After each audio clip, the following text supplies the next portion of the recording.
வணக்கம்.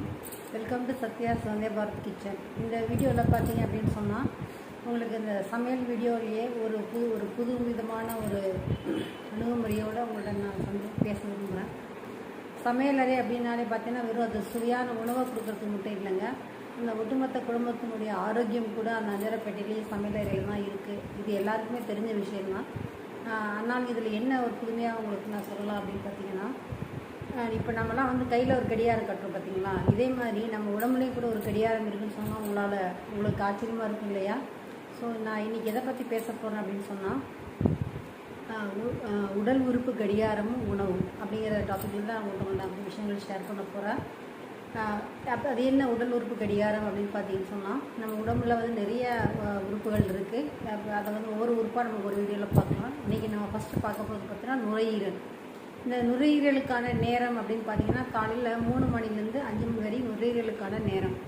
ஸோ இந்த நேரத்தில் நமக்கு மூச்சு விட சிரமமாக இருக்குது, இல்லை ரொம்ப அசௌகரியமாக ஃபீல் பண்ணிகிட்ருக்கோம் அப்படிங்கிற மாதிரியான ஒரு நிலைமை இருந்ததுன்னு சொன்னால், கண்டிப்பாக அதில் ஒரு 3 விஷயங்கள் இது காரணமாக இருக்கலாம். அதாவது நம்மளுடைய நுரையீரலில் அதிகப்படியான டாக்ஸின்ஸ் தங்கியிருக்கலாம், இல்லை அதனுடைய எனர்ஜி வந்து அதிகமாக இருக்கலாம், இல்லை அதனுடைய எனர்ஜி வந்து இந்த பிராணசக்தி குறைவாக இருக்கலாம்.